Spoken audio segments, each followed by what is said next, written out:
Vamos a comenzar.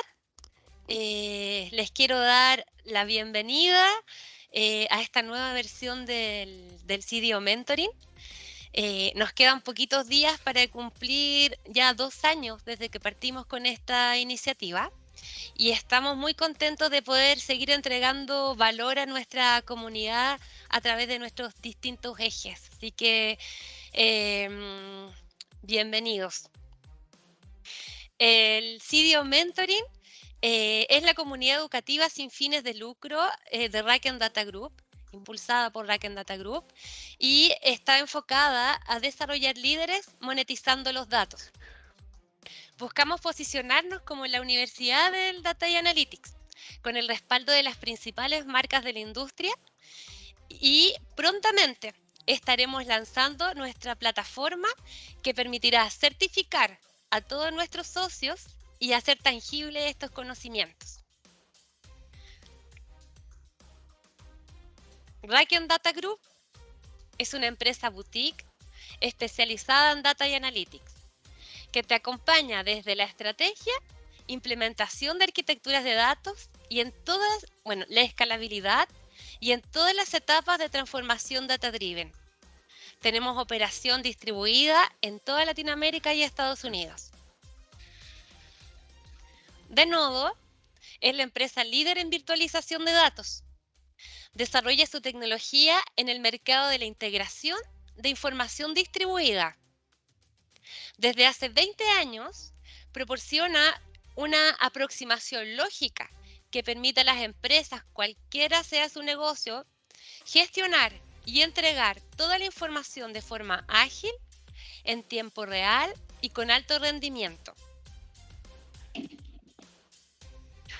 Acá tenemos la agenda para el día de hoy. El tema de CDO Mentoring de hoy es tendencias de virtualización y DataMed. ¿Por qué el tema? La demanda de requerimientos de integración está aumentando a paso acelerado y se hace complejo a los tomadores de decisión evaluar la gran cantidad de opciones disponibles en el mercado para satisfacer la demanda del negocio, que cada vez exige mayor velocidad, democratización gobernada y certeza en las respuestas para la toma de decisiones.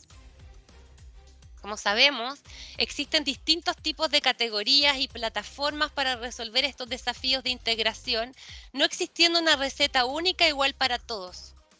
Por eso hemos planteado partir con los líderes en virtualización e integración de datos para hablar de tendencias de virtualización y data mesh. Este va a ser un formato de conversatorio.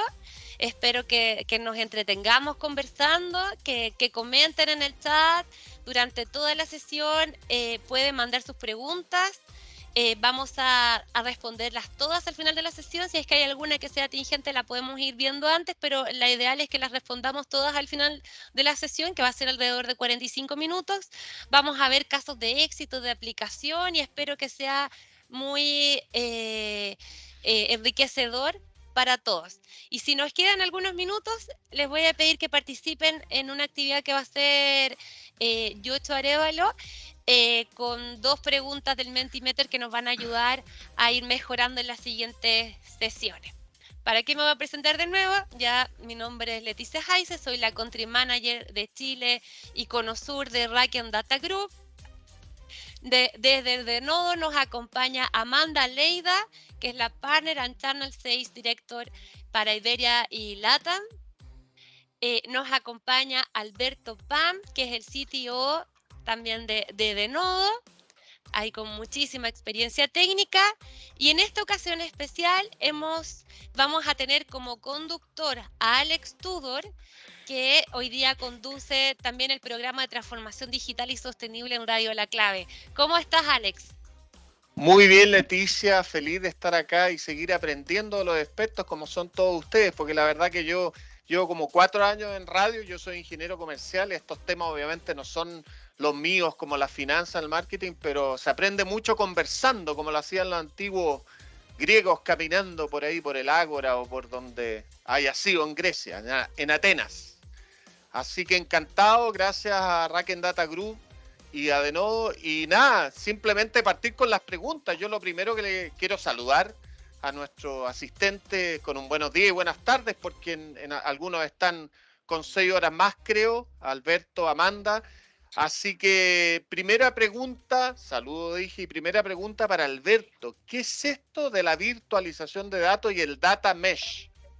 Bueno, gracias, Alex, gracias, Leticia. En primer lugar, yo también quiero saludar a todos los asistentes desde aquí, desde un pequeño rincón de España, en La Coruña, en el noroeste de España. Bueno, pues la virtualización de datos es una tecnología que abstrae a los consumidores de datos digamos, de la complejidad de la infraestructura de datos en una organización. Con la virtualización de datos, los consumidores de datos no necesitan preocuparse dónde se encuentran los datos que necesitan, o en qué formato se almacenan, o si los datos están distribuidos en una o varias fuentes de datos, o cuáles son las tecnologías de acceso, ¿no?, que soporta cada uno de esos sistemas. Simplemente, gracias a la virtualización de datos, pueden acceder a los datos a través de lo que solemos llamar normalmente un modelo semántico o un modelo virtual de datos, que expresa los datos en el lenguaje del negocio, es decir, adaptado a las necesidades y usando las convenciones de nombrado, etcétera, del negocio, y al que además a este modelo virtual de datos, a esta capa semántica, como le llamamos a veces, se puede acceder con cualquier herramienta o con cualquier tecnología de acceso, ¿no? Podemos acceder usando SQL con las típicas herramientas Power BI, Tableau, etcétera. Pero podemos utilizar también otro tipo de interfaces, como los que son habitualmente más utilizados por herramientas de Data Science y muchos otros, ¿no? Y bueno, una cosa que yo creo que es muy interesante destacar sobre la virtualización de datos es que los principales analistas de mercado, como Gartner o Forrester, pues consideran que esta tecnología incrementa muy notablemente la agilidad en la entrega de datos al negocio, ¿no? Por ejemplo, Forrester ha estimado recientemente las ganancias con respecto a tecnologías de integración de datos tradicionales en más del 80%, ¿no? Y Gartner, en un estudio ya de hace un par de años, las estimaba próximas al 50%, o sea que hablamos de cifras muy relevantes. Y eso en cuanto a la virtualización de datos. Y en cuanto al data mesh, pues no es realmente una tecnología, es más bien un concepto organizativo, ¿no? Seguramente pues muchos de los asistentes han oído ya hablar del data mesh porque es un concepto del que se está hablando mucho en los últimos 2 años. Es un concepto que fue propuesto en 2019 por la consultora Zhamak Dehghani. Y como decía, es más un concepto organizativo que una tecnología propiamente hablando, aunque obviamente tiene muchas implicaciones tecnológicas. Y lo que pretende es descentralizar la responsabilidad de la provisión de datos en las organizaciones, ¿no? Digamos que la estructura más clásica o la organización más clásica en las grandes organizaciones para proporcionar datos es que tenemos un equipo central, que muchas veces es un equipo, digamos, de TI o un equipo técnico que está encargado de provisionar los datos pues a todas las unidades de la organización que lo necesitan, ¿no? El data mesh, pues lo que pretende es descentralizar parcialmente esta infraestructura para involucrar más a lo que en terminología de data mesh se llama los dominios y que normalmente se llaman las unidades de negocio en este proceso, ¿no? Con 2 objetivos. Por un lado, eliminar cuellos de botella, porque estas infraestructuras centralizadas a veces pueden suponer un cuello de botella, y también con el objetivo de permitir que estas decisiones sobre los datos que se deben de exponer al negocio y cómo deben de exponerse, pues las tomen o al menos sean más cercanas a las personas que mejor entienden esos datos y que mejor saben lo que necesitan, que son justamente los usuarios de negocio, ¿no? Y ya finalmente, pues es importante aclarar que entonces la virtualización de datos y el data mesh pues no son la misma cosa, ¿no? La virtualización de datos es una tecnología que puede aportar mucho valor en prácticamente cualquier arquitectura analítica de datos, pero también seguro que habrá ocasión de comentarlo más adelante. También es verdad que para aquellas organizaciones que están pensando en implementar un data mesh, pues hay una serie de principios del data mesh que se alinean especialmente bien con algunas de las características de la virtualización de datos. Perfecto, muchas gracias, Alberto. Yo voy a ir dejando un par de segundos después de que ustedes contesten por si quieren complementar, Amanda o Leticia. No pues, podemos interrumpir también, no es tan dramático interrumpirnos. Vale, pues sí, yo quería simplemente añadir una cosa, para hacerlo un poco más prosaico. Alberto es el CTO nuestro y sus palabras van a misa, yo un poco por hacer un símil, ¿no? Más sencillito. Bueno, muchas gracias por invitarnos aquí hoy, ¿vale? Quería saludar también a la audiencia.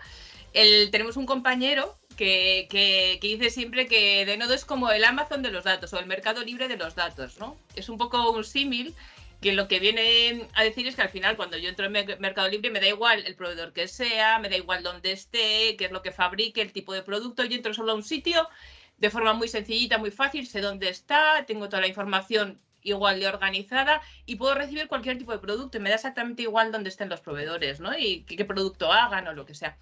Pues él hace un poco ese mismo símil. Yo digo que somos mucho más, porque Denodo no solo hace eso, de darte los productos de dónde vienen, con independencia de dónde están, en este caso los datos, ¿no? Denodo además te combina. O sea, imaginaos que yo quiero hacer un cabecero, pues si yo voy a comprar a Mercado Libre unos clavos, unas maderas, la tela, lo que sea, no solo me daría eso, los productos, sino que además me construiría el cabecero y me lo traería a casa. Pues Denodo hace eso un poco, pero con los datos. Entonces yo por eso le digo, cuando dice, es como el Amazon o el Mercado Libre de los datos, yo siempre digo que somos mucho más que ya quisiera Amazon poder hacer lo que hacemos nosotros con los datos, o Mercado Libre. Es que no sé muy bien si tenéis allí... Es Mercado Libre, ¿no? Amazon no sé si está en Chile, por eso un poco lo comentaba. Y Alberto, ¿cómo se integra esto? ¿Cómo levanta también los datos de las tecnologías de IoT y estas nuevas tecnologías que son emergentes? Sí, bueno, pues realmente una de las también características de la virtualización de datos es que es capaz de construir digamos, este modelo virtual de datos, esta capa lógica sobre prácticamente cualquier fuente, ¿no? Y en particular también las fuentes IoT.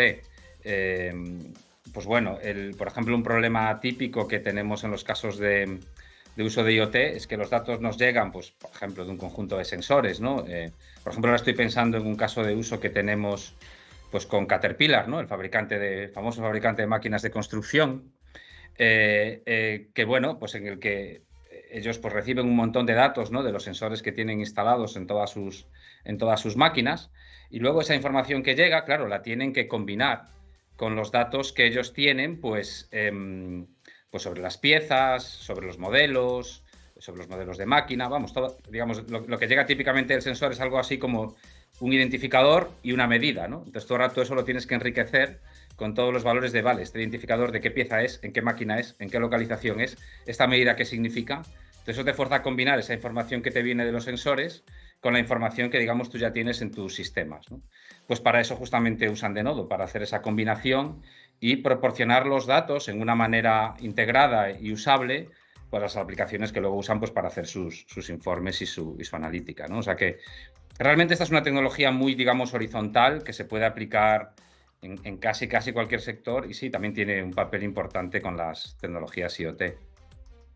Muchas gracias, Alberto, Amanda, Leticia. Y un poco respondiendo a Amanda, tenemos todo acá, Mercado Libre muy fuerte, pero también Amazon, AliExpress de Alibaba y hay otros regionales como Linio y Falabella. Pero bueno, vamos a una pregunta a Leticia ahora. ¿Cuáles son los problemas, Leticia, que intenta solucionar la virtualización de datos y cuáles son las industrias en las que estas necesidades son más relevantes? Sí, bueno, yo creo que lo mencionaba un poco en la introducción. Hoy día tenemos una gran cantidad de aplicaciones diversas dentro de las compañías, múltiples fuentes, múltiples tecnologías, distintos estilos de gobernanza dentro de las compañías y las necesidades y la proliferación de requerimientos, digamos, del negocio.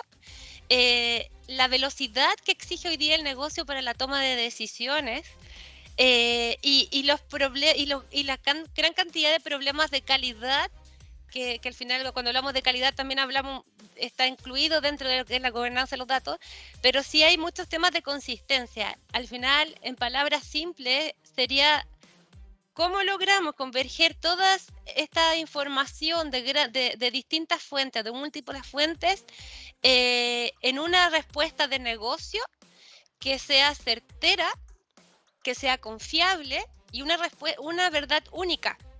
creo que a todos nos ha pasado acá que todos sacamos verdad, podemos sacar verdades distintas de distintos reportes, depende de dónde lo saquemos y depende de quién lo saca.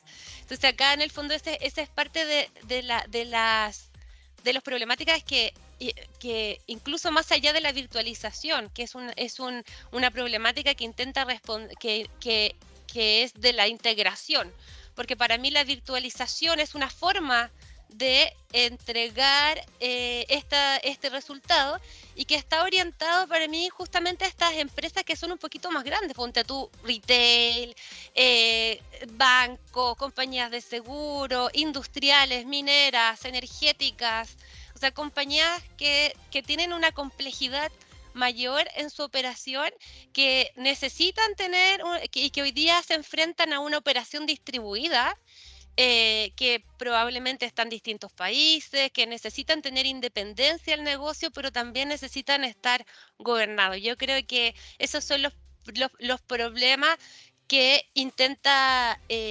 responder para poder garantizar esta calidad y esta gobernanza, aún existiendo silos. Muchas veces no podemos evitar los silos, pero necesitamos tener un negocio gobernado y una información gobernada. Eso en grandes rasgos. Perfecto, muchas gracias.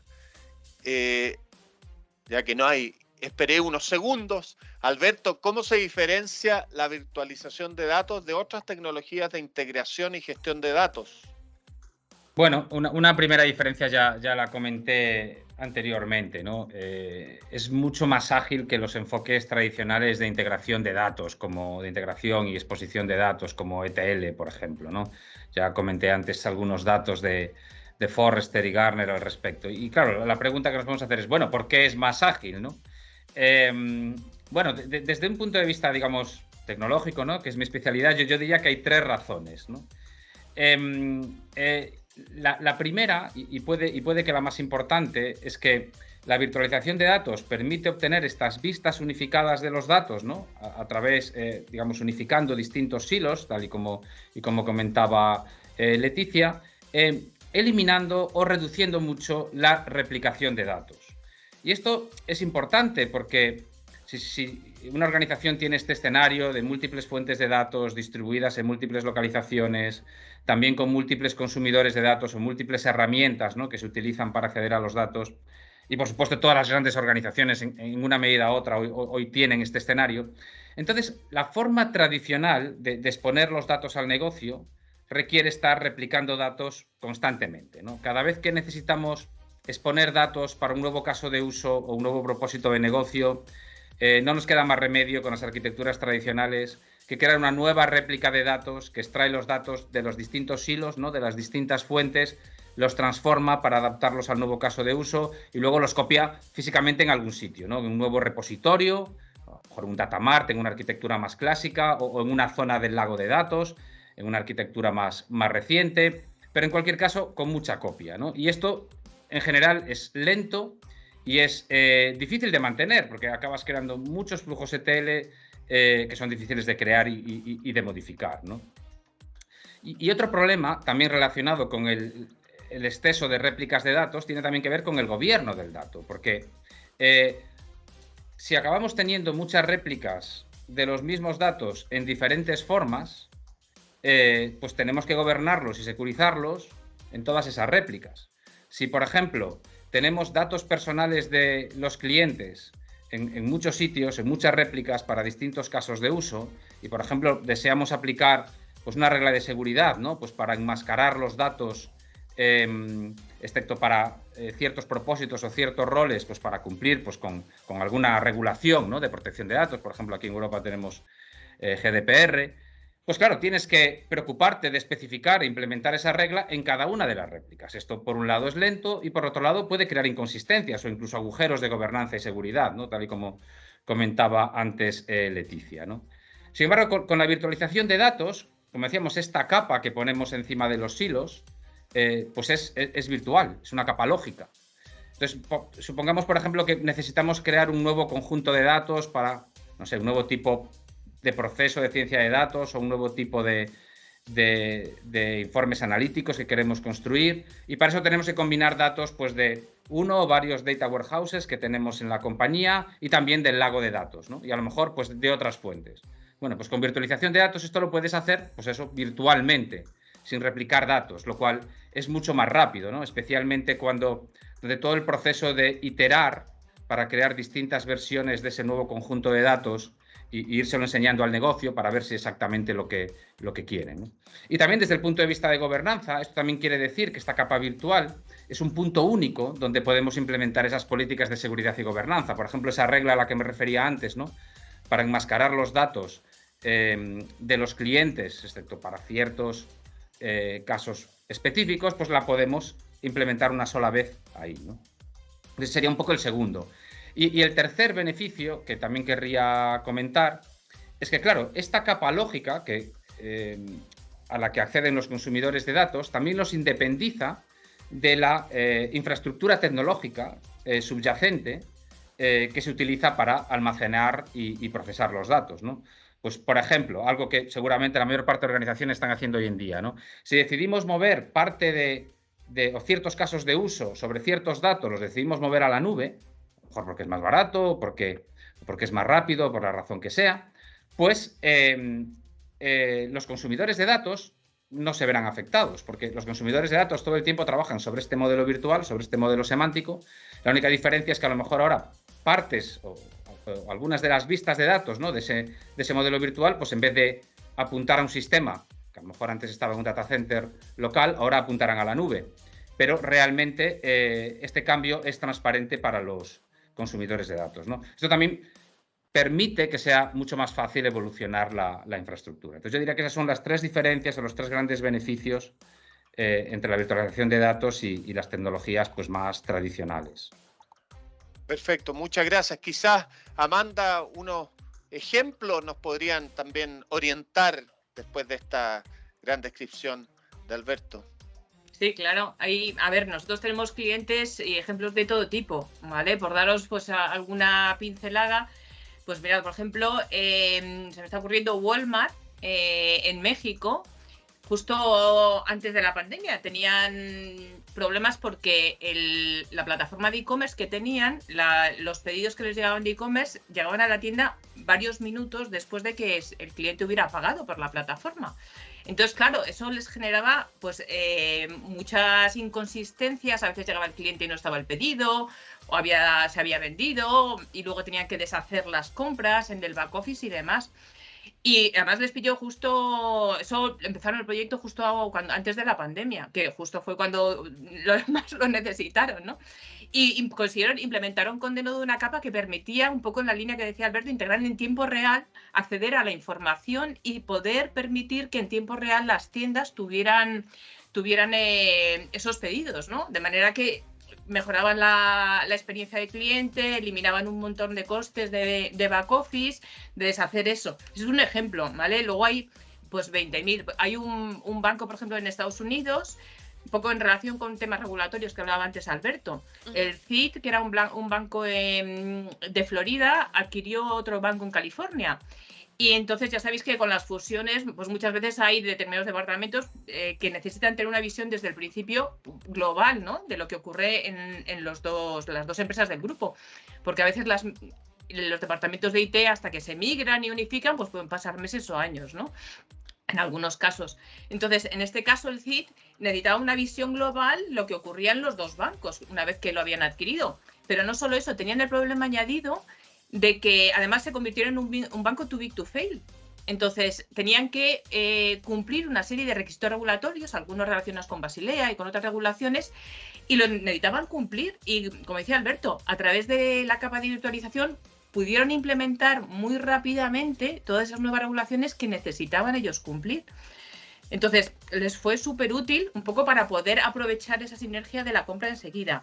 Luego hay 20.000 casos. Hablando antes, os mencionaba lo del COVID de Walmart, pero, por ejemplo, el Servicio de Salud de Escocia, ¿vale?, utiliza Denodo, es cliente de Denodo desde hace muchos años. Y uno de los casos de uso para lo que lo utilizó fue justo en la pandemia, recordáis la crisis de los respiradores, ¿no?, que había. pues lo que hicieron fue construir un sistema que les permitía integrar la información en tiempo real de la fabricación, o bueno, más que de la fabricación, de la provisión de los proveedores de respiradores, la demanda que había en tiempo real en los distintos hospitales y tener toda esa información integrada para al final, oye, sincronizarlo de la mejor manera posible y poder atender mejor a más pacientes. Entonces, como veis, hay casos totalmente dispares y heterogéneos. Por decir otro, mencionaba también Leticia los casos de las utilities y energía. Engie, que es una empresa de energía, una multinacional francesa que tienen pues, en muchísimos países presencia, pues en México también. Resulta, ellos acababan un poco de entrar en México y necesitaban expandir muy rápidamente, ¿no? Crecer muy rápido. Entonces necesitaban provisionar información y la gestión de todo de forma muy ágil.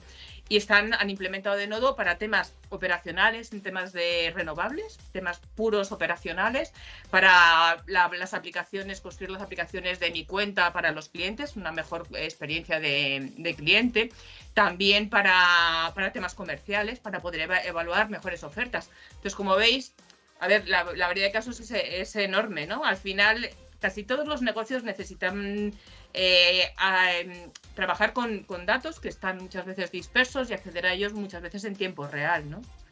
Buenísimo, muy interesante. Te comento, Amanda, que también Engie está en Chile, una de los grandes grupos generadores que tenemos. Te quería preguntar también por el Data Mesh. ¿Qué es y por qué está causando tanta expectación? Bueno, un poco lo definía y hablaba antes Alberto mucho de esto, ¿no? ¿Qué es lo que ocurre ahora últimamente? O sea, el concepto este de agilidad cada vez es más necesario. O sea, se dan cuenta en los negocios que los datos los tienen, ¿vale? La necesidad de trabajar con ellos es enorme, pero desafortunadamente los departamentos de IT pues no llegan, ¿no? Tienen que priorizar un poco los proyectos que pueden hacer, tienen que priorizarlos por el esfuerzo y por los recursos económicos, ¿no?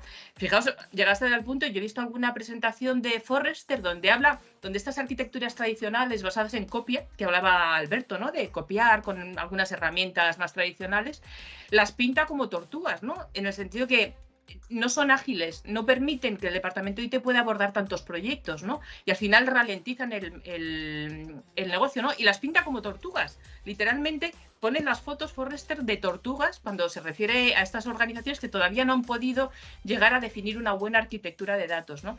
Entonces, toda esta problemática al final hace pues, que, como contaba Alberto, que haya un montón de consultoras y de fabricantes pensando en ello, ¿no? Pues hablaba de ThoughtWorks, un poco cómo crea el concepto de Data Mesh. Necesitamos más agilidad, romper los cuellos de botella. Y lo mismo con la virtualización.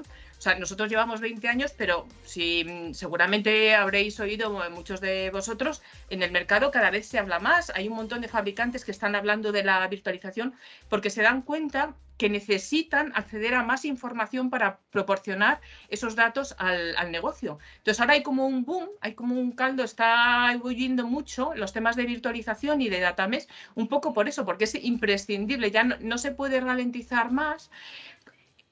Por los dos sentidos, por el tema de priorizar y los recursos y por el tema económico, por los dos sentidos. Es imprescindible hacer las cosas de otra manera.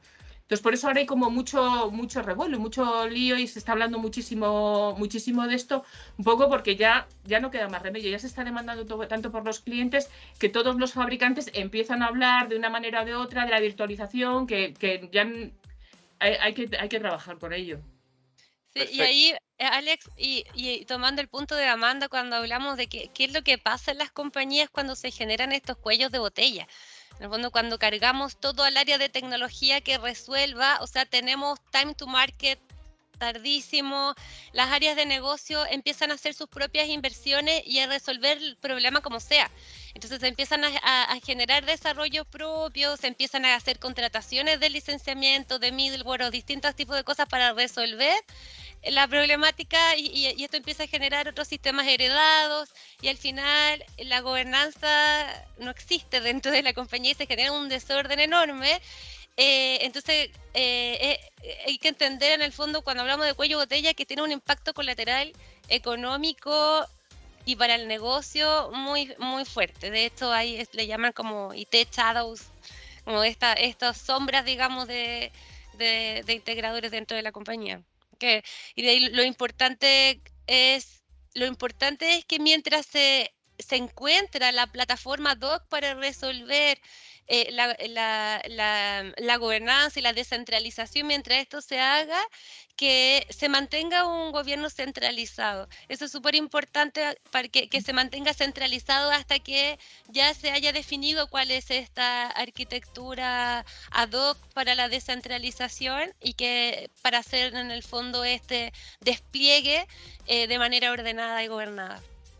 Sí, yo también sobre este tema, ¿no? Metiendo ahí un poco la vuelta un poco desde el punto de vista de la tecnología, yo creo que hay una tensión inherente, o sea, yo creo que detrás de todo la tendencia del data mesh y de la mayoría de tendencias que estamos viendo en el mundo del dato últimamente, vienen de una tensión inherente que hay entre la distribución natural de las organizaciones, de las grandes organizaciones, tal como comentaba Leticia, de las líneas de negocio que quieren cierta autonomía, tienen necesidad de responder, de tomar decisiones rápidamente y las quieren basar en datos.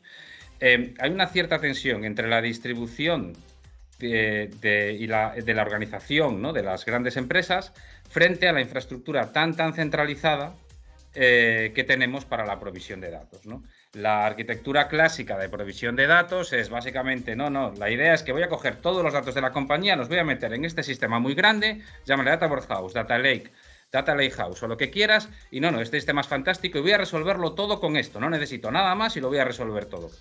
Eso es muy difícil que escale y que sea capaz de... O sea, es muy difícil que eso no genere tensiones, una infraestructura tan centralizada que no genere tensiones con una realidad tan distribuida, ¿no?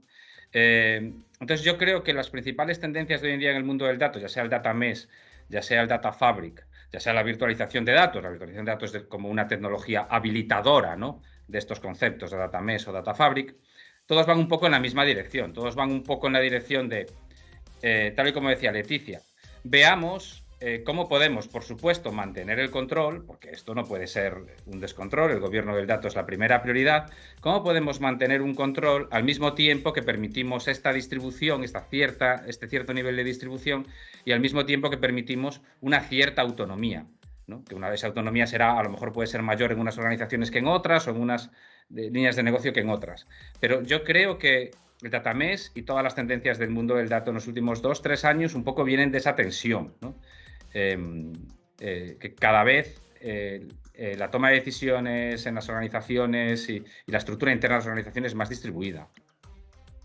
Perfecto. ¿Cuáles son las mejores prácticas de gobierno que deben tenerse en cuenta para implementar el data mesh? No sé si Leticia, Alberto, ustedes, cualquiera de los dos o los dos la quieren tomar. Dale, Alberto, yo te complemento. Pues sí, pues bueno, a ver, claro, el data mesh, como decía antes, el data mesh no es la única aproximación, ¿no?, que existe para abordar este tipo de problemas de los que hablamos, de falta de agilidad, de cuellos de botella. Pero en el caso concreto del data mesh, la idea central es, bueno, vamos a dejar que sean lo que se llama dominios, que normalmente se corresponden con las líneas de negocio, que asistidas o habilitadas, ¿no?, por el equipo central de IT, pasen a ser las dueñas de los productos de datos. Es decir, vamos a hacer que sean ellas las que definan los productos de datos y los expongan y sean responsables de exponerlos al resto de la organización. Por supuesto, habilitados, ¿no?, pues por una plataforma tecnológica gestionada por un equipo de IT, ¿no? Entonces, bueno, esta idea potencialmente es potente, pero no tenemos que perder nunca de vista el gobierno del dato, ¿no? Entonces ahí quizás la mejor práctica, ¿no?, más importante en el data mesh desde este punto de vista es lo que se llama en terminología del data mesh, esto es un palabra así un poco extraño, gobernanza federada computacional, y cada una de estas palabras significa algo, ¿no? Gobernanza, obviamente, sabemos lo que significa, control del dato para asegurarnos de que la calidad es adecuada, de que los datos son consistentes, de que las normas globales que, por ejemplo, nos impone la legislación, sin ir más lejos, se cumplen, pero también es federada, lo cual quiere decir que la responsabilidad de estas normas se distribuye entre, por un lado, las líneas de negocio, que pasan a ser responsables de, digamos, lo que atañe exclusivamente a sus productos de datos, y también el equipo central o rector, ¿no?, que está encargado de fijar una serie de reglas generales que todos los dominios o líneas de negocio tienen que cumplir, ¿no?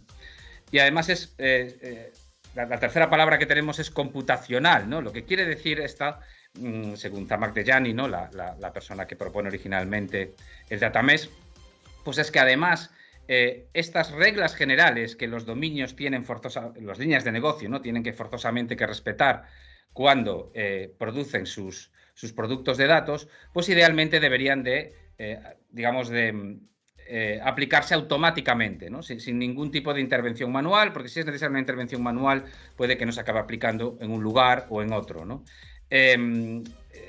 Entonces, con computacional lo que queremos decir, de cierta manera, es un poco que deberían de ser automáticas, ¿no?, o implementadas de manera automática. Entonces, por supuesto hay más best practices, ¿no?, alrededor del data mesh, pero yo diría que esta es la clave, ¿no?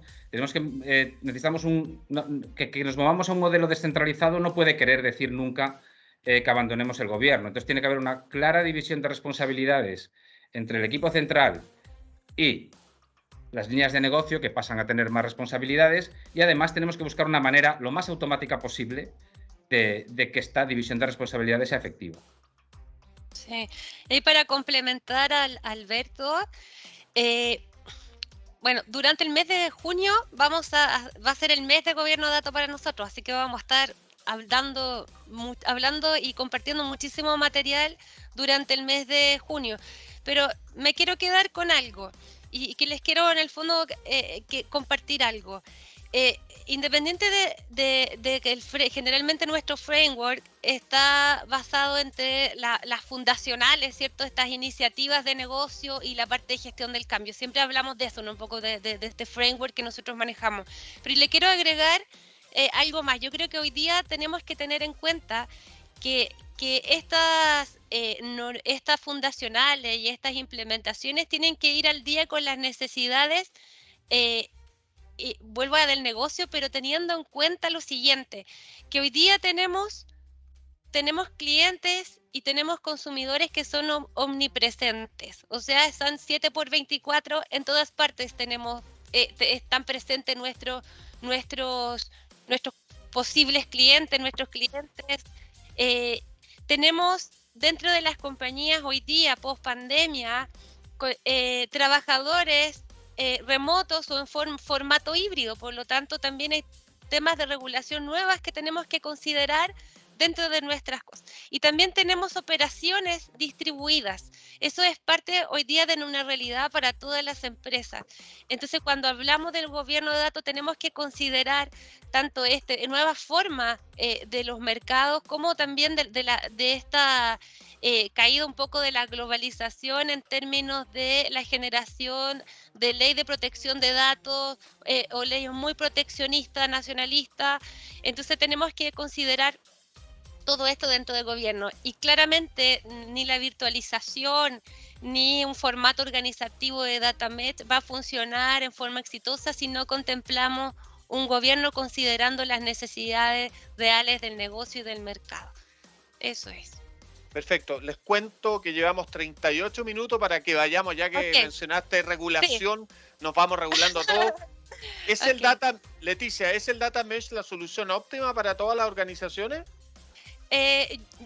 Yo creo que tenemos que buscar la solución que le haga sentido a cada empresa. Acá no existe una receta única, no hay una arquitectura de datos única para todo, aunque sean dos bancos, aunque sean dos retail súper parecidos. Tenemos que ver qué es lo que hace sentido a la necesidad del negocio, a la cultura de la empresa, a las capacidades técnicas, las capacidades de escalamiento, la visión del liderazgo. Creo que hay los drivers de la compañía.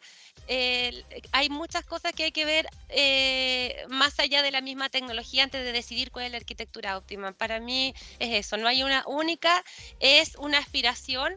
Queremos democratizar los datos, queremos tener datos confiables, queremos expandir y distribuir y avanzar, pero no es para todas las compañías tienen que estar preparadas o prepararse para eso. Perfecto. Alberto, ¿cómo se construye un data mesh? ¿Qué tecnologías ayudan a su implementación? Bueno, el data mesh realmente es un concepto, digamos, agnóstico con respecto a la tecnología, es decir, no prescribe una manera concreta, ¿no?, de ser implementado y distintos vendedores pues proponen distintas alternativas para su implementación. Sin embargo, tal y como comentaba antes, yo creo que hay una tensión inherente, ¿no?, entre el data mesh y las arquitecturas, digamos, monolíticas, centralizadas y físicas, totalmente físicas, ¿no?, como digamos el Data Warehouse o el Data Lake. El Data Warehouse o el Data Lake, por supuesto, son tecnologías muy útiles y que tienen un papel también que jugar en el Data Mesh, pero va a ser difícil que podamos implementar las ideas del Data Mesh si esa es nuestra, digamos, el único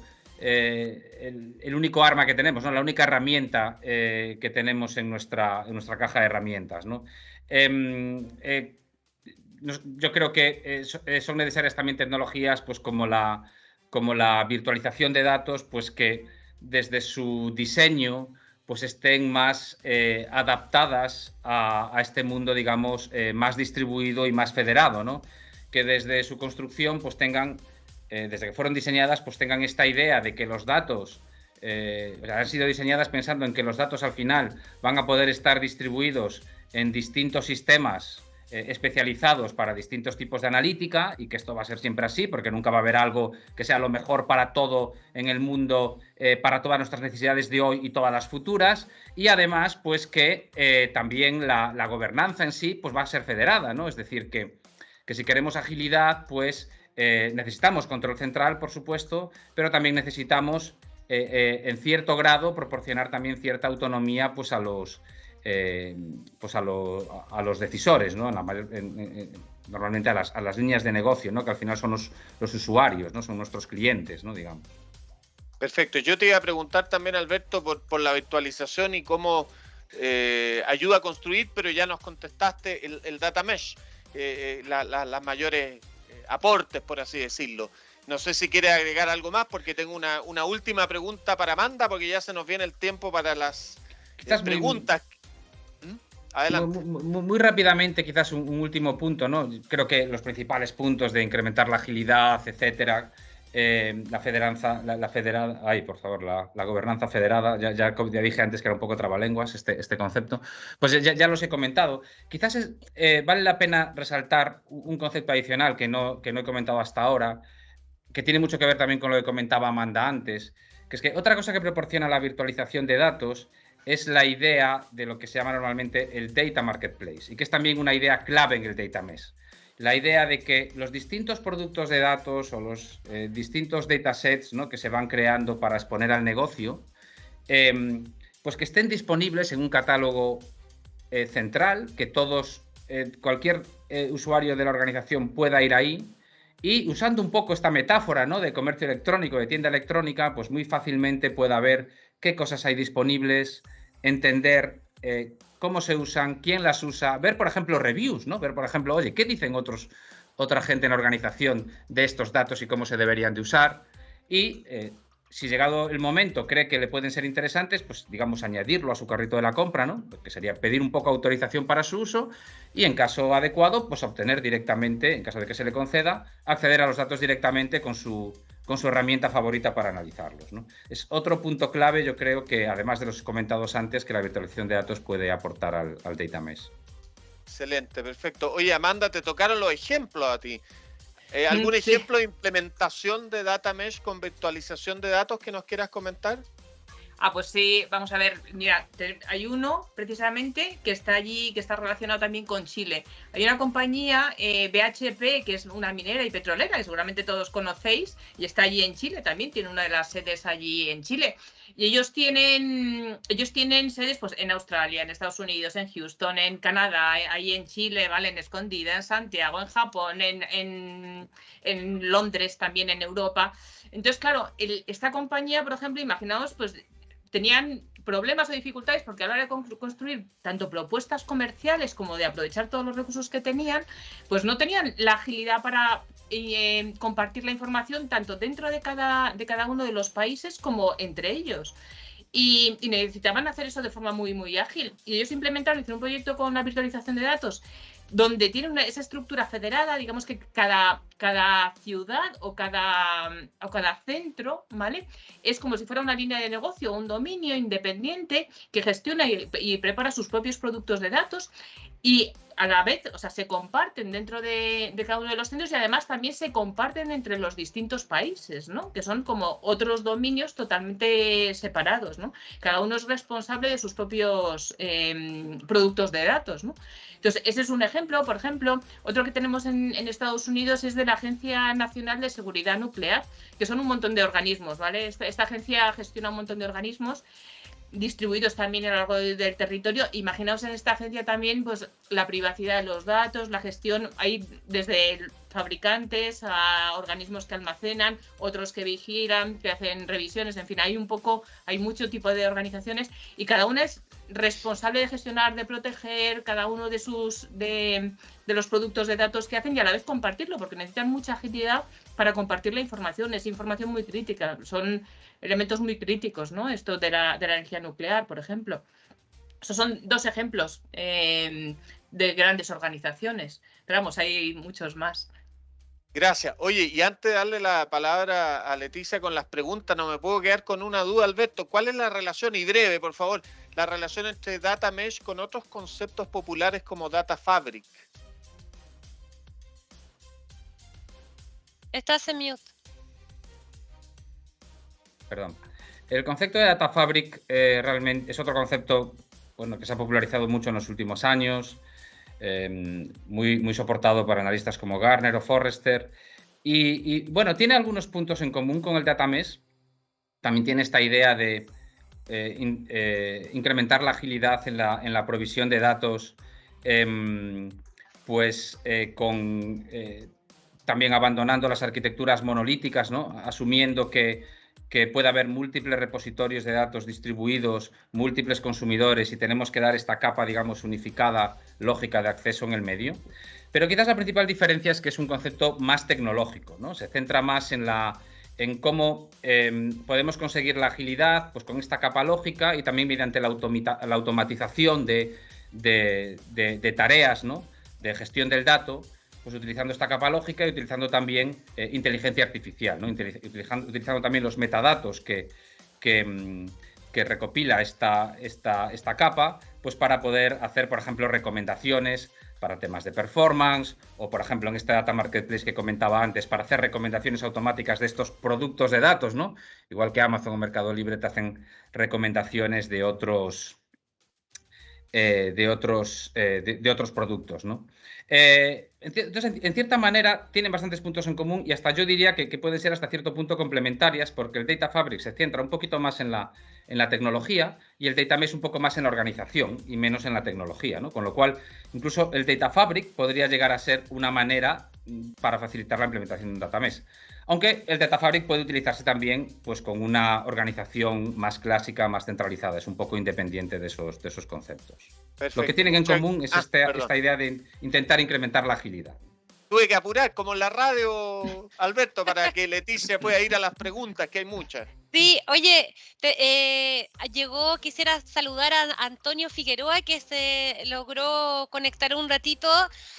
Antonio es el CEO de Raken. ¿Estás por ahí? Para que habilites tu cámara y te aprovechemos para que te conozcan ahí los invitados. Hola, buenos días, ¿cómo están? Sí, ya tengo unos minutos siguiendo la conversación. Ah, qué bueno que te lograste conectar. Entonces, Luis mandó, varias preguntas, pero veo acá que son unas un poco agrupadas, entonces voy a hacer dos en una. Dice, ¿hasta cuándo crezco con los dominios? Y sobre los dominios también pregunta, ¿con qué herramientas o técnicas descubro dominios? Ahí van, y ahí si algo quieren complementar, Antonio.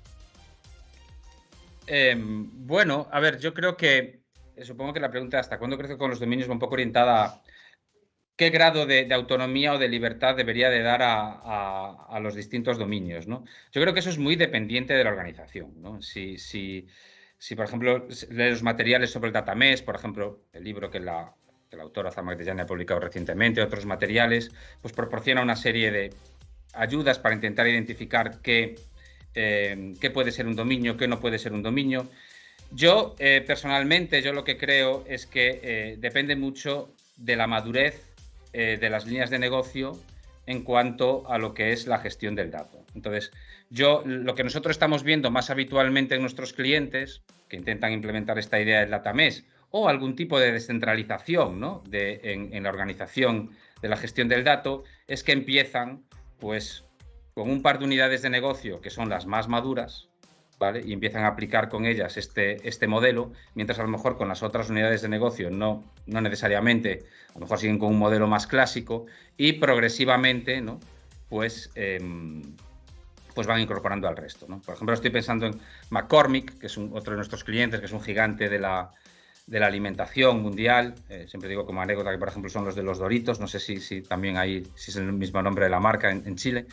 Pues, por ejemplo, siguieron esta aproximación, ¿no? Inicialmente empezaron con 3-4 unidades de negocio y progresivamente usaron también esas 3-4 unidades de negocio un poco como póster para el resto, ¿no?, para que ellas vieran el beneficio que podían obtener y se fueran progresivamente incorporando. Entonces, es muy dependiente de la organización. Yo quizás aconsejaría irlo haciendo en etapas, empezando por las más maduras, ¿no? Perfecto, gracias. Próxima pregunta. ¿Cuándo un data product se elimina? Seguramente la respuesta estándar en el data mesh sería que eso sí que es una decisión del negocio, o sea, de la unidad de negocio, del dominio. Yo, sin embargo, también tengo que decir que nuestros clientes hemos visto, yo he visto más bien el siguiente enfoque, ¿no? Porque claro, ¿qué pasa con el data mesh si se entiende de una manera demasiado descentralizada? Si un dominio, corremos el riesgo de que un dominio, una unidad de negocio, decida que un producto de datos no le es útil a él, pero realmente a lo mejor resulta que ese producto de datos le es muy útil a otras partes de la organización. Esto pasa, todos sabemos que esto pasa, ¿no? Es uno de los riesgos del data mesh. Entonces, aunque, digamos, el data mesh, de acuerdo digamos, en teoría esta es una cosa que podría definir el dominio, nosotros en la práctica vemos que muchas organizaciones que lo están implantando, esto es una de las cosas que hay un control sobre él, de manera que el dominio, la línea de negocio, puede compartir su intención, ¿no?, de eliminar un producto de datos y normalmente lo normal es que se le permita, ¿no?, porque la idea es que la línea de negocio, este dominio, pueda gestionar sus propios recursos y priorizarlos, pero es posible que pasando un control previo para asegurarnos de que ese producto no se esté usando en otro sitio que sea necesario. Ok. Principalmente ahí, Alberto, es que al final de cuentas las políticas de almacenamiento, de backup o de eliminación de archivos de información siguen siendo vigentes como las hemos venido definiendo en los últimos 20, 30 años. Es decir, las políticas de gobierno de datos no cambian y eso implica que las políticas de resguardo y eliminación tampoco cambian. La única diferencia que hay en el mundo del data mesh es que cierta parte de esa gobernanza la vamos a trasladar a esas, como dices tú, a esas líneas de negocios que son más maduras. Y ahora bien, la ventaja también ahora del mundo de la nube, donde los costos de almacenamiento son tan bajos, la verdad es que es irrelevante eliminar o no un activo de información. La mayoría de las empresas modernas que ya tienen sus grandes repositorios de almacenaje en cloud, realmente es irrelevante eliminar la información, es mejor guardarla, porque al final de cabo el costo que implica almacenarlas en la cloud es tan irrelevante, es tan mínimo que no genera... Sí. Totalmente de acuerdo. O sea, físicamente yo creo que los datos nunca no se eliminan habitualmente. Sí, a lo mejor esta abstracción, que es el producto de dato, ¿no?, que es presentar los datos de una manera determinada y mantenidos de una manera determinada, etcétera, pero que no deja de ser un poco una abstracción sobre el dato crudo. Totalmente de acuerdo que... Es el mismo catálogo de datos que tú puedes implementar. Exacto. Para la gobernanza de datos, tú puedes dar de baja un activo de información y va a estar visible para los usuarios. Simplemente que va a tener una bandera de que esta información ya no es activa o no está respaldada por la organización como oficial. Exactamente, sí. Muchas gracias a los dos. Próxima pregunta. Las voy a juntar porque los equipos de soporte y monitoreo son infinitos. Yo supongo que la pregunta va orientada a que si esas tareas las van a tener que hacer las líneas de negocio o es parte de lo que tiene que hacer el equipo central. Yo la interpreto de esa manera. Y bueno, estas son tareas que en principio, yo creo que de manera, no solo en el datamés, porque ya digo que bueno, el datamés es una de las maneras, ¿no? Una de la que ahora se habla mucho, pero pues son tareas que tiene que hacer, que sí tiene que seguir haciendo el equipo central, ¿no? En el caso del datamés, pues hay un concepto que se llama la Self-Serve Platform, que es al final pues la manera en la que se implementan a nivel técnico estos productos de datos, y como parte de esa plataforma pues obviamente tiene que haber funcionalidades, pues, por ejemplo, de monitoreo de los productos de datos, de auditoría de los productos de datos, ¿no? Por ejemplo, para saber quién usa cada producto de datos, cuándo, cómo y por qué, cuándo se combinan los distintos productos de datos. Esa parte tiene que seguir estando centralizada y automatizada lo más posible en esta plataforma. Luis, te acabamos de dar acceso al micrófono para que nos puedas clarificar si ese es tu enfoque de la pregunta. ¿La respondimos o nos falta? Luis Díaz, ya puedes habilitar tu micrófono. ¿No? Ok, ya. ¿Cuándo? ¿Sí? ¿Vienes? Dice que no le funciona el micrófono. Maca, ¿se lo puedes habilitar? Sí, está habilitado, tiene que desbloquearlo. No, pero dijo que no le funciona el micrófono, recién escribió en el chat. Ya, ok, entonces, bueno, avanzamos con el siguiente. ¿Qué talentos necesito? Bueno, eso claro. Como decía antes, en las líneas de negocio es necesario que haya una cierta madurez en la gestión del dato. Nosotros la aproximación de datamés la vemos más en organizaciones que ya tienen por sí mismas una estructura bastante federada, ¿no? De hecho, los ejemplos que comentaba antes Leticia, son organizaciones normalmente con las líneas de negocio, o sea, ya bastante federadas, donde las líneas de negocio ya tienen cierta capacidad, ¿no?, de gestión del dato por ellos mismos, ¿no? Entonces sí que es verdad que se va a necesitar ciertas capacidades de gestión del dato en las unidades de negocio. Cuando eso no esté disponible, como comentaba antes, hay otras maneras de incrementar mucho la agilidad en la entrega del dato, utilizando tecnologías como virtualización de datos, ¿no? Pues utilizando, por ejemplo, paradigmas como el Data Fabric, ¿no? Pero sí que es verdad que para implementar la idea concreta del datamés necesitamos que en las unidades de negocio haya una cierta madurez en todo lo que son todos los procesos de gestión del dato. Ahí lo que puedo yo agregar como tip, digamos, si alguien está interesado en esto de dar autonomía a las áreas de negocio para la gestión de sus datos, normalmente el primer candidato a llevar este tipo de cosas son los power users. Esos usuarios que ya en el mundo tradicional se dedicaban a bajar datos, preparárselo para otras personas, compartir datos a otras gerencias, o servían de gestión de información para su misma línea de negocio. Normalmente estos vienen siendo los primeros candidatos que detectamos para administrar la gestión de datos en un modelo descentralizado. Y el cuidado que tenemos que tener es que las herramientas que utilicemos para empoderar a estos grupos de usuarios, por supuesto, deben ser muy fáciles de utilizar y muy fáciles de adoptar, de tal manera que no implica que tengas que contratar ingenieros de datos especializados, sino que un power user con una capacitación básica pueda sacarle el máximo provecho a estas herramientas y de forma autónoma, ¿no?, puedan empezar a generar este autoservicio de preparación, gestión de datos de forma autónoma en la línea de negocio cuando hablamos de un modelo data mesh o un modelo de autoservicio de gestión de información. Excelente, muchas gracias. Por acá, Cristian, ¿cómo funciona el virtualizador de datos en la práctica? ¿Se mueven o almacena datos desde la fuente de origen? ¿Cómo funciona la seguridad y protección de los datos con esta tecnología? ¿Estás en mute, Alberto? Virtualización de datos, pues, como su nombre indica, ¿no?, pues un poco abstrae a la aplicación consumidora de la estrategia concreta, ¿no?, de replicación de datos que se usa. Puede, por ejemplo, no replicar, como decía antes, el modo normal de acceso, el modo por defecto, es que no se replican datos. Nuestro optimizador es un optimizador pensado para la optimización de consultas distribuidas, que lo que hace es delegar el procesamiento a las fuentes, para que la inmensa mayoría del procesamiento se realice en las fuentes, por ejemplo en los data warehouse o en los data lakes, y sin replicar datos somos capaces de proporcionar esta vista unificada de los datos. Sin embargo, también el virtualizador pues, tiene opciones automáticas de caching y de aceleración de consultas que pueden replicar en el sistema de virtualización pequeñas cantidades de datos para, o incluso, si es necesario, datasets completos, ¿no? de alguna fuente, y para eso utiliza técnicas de inteligencia artificial que son capaces además de automáticamente recomendar, ¿no? si es necesario materializar algún pequeño conjunto de datos y en ese caso qué conjunto de datos y dónde, ¿vale? Con lo cual, pues digamos que en general no replica los datos y ocasionalmente puede hacer una replicación selectiva de datos que además está ayudada por procesos de inteligencia artificial que analizan la actividad en el sistema para recomendar si es necesaria cierta materialización selectiva de datos o no.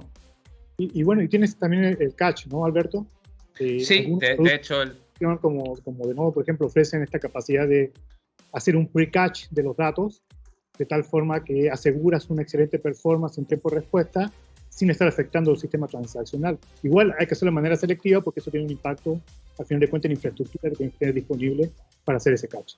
Sí, realmente tienes disponible todo el espectro, ¿no? Desde acceso 100% virtual a, en el otro extremo, acceso incluso 100% materializado, ¿no?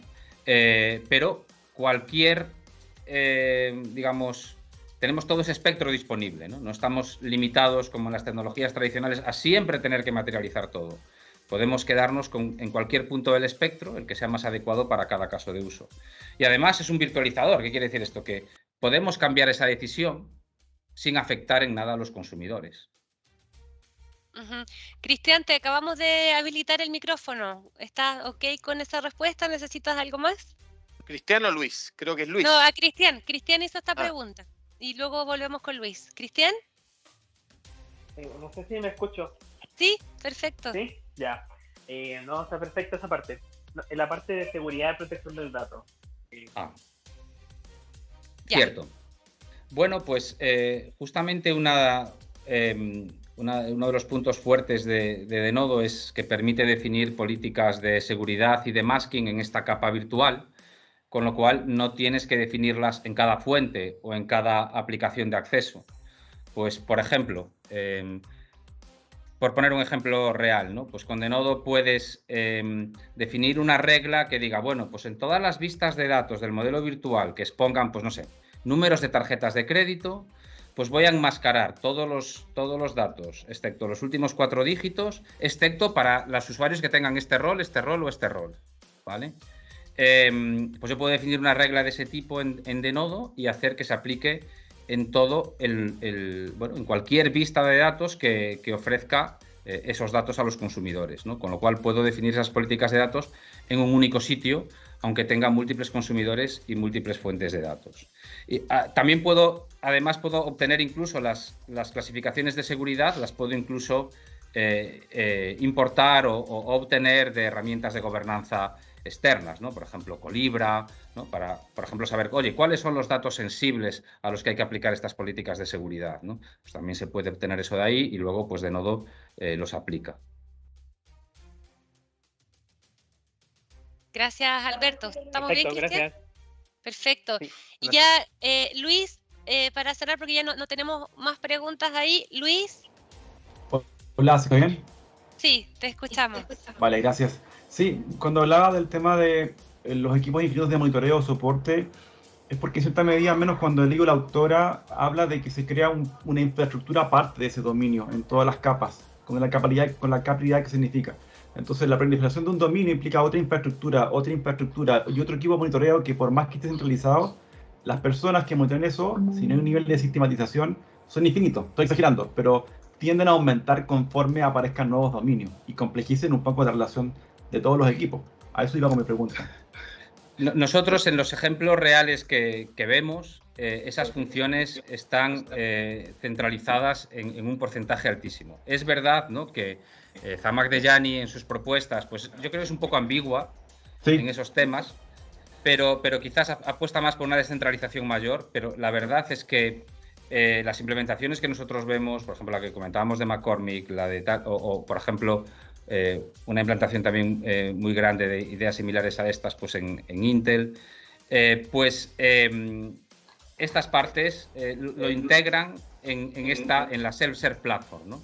Es uno de los servicios que se proporcionan a los dominios, porque al final, tal y como comentas, es realmente, no siempre es fácil tener esas capacidades en los dominios o aumentar, ¿no? Aumentar los recursos a los dominios para que ellos sean capaces de hacer esas funciones. Ok, vale, gracias. Esa era mi duda. Muchas gracias, Leticia. Ya, gracias a ti, gracias a ustedes por la participación. Yo creo que estamos ya en la hora. Les quiero agradecer a todos por su participación. Gracias, Alex, ahí por la excelente conducción, a nuestros invitados, Antonio, por acompañarnos.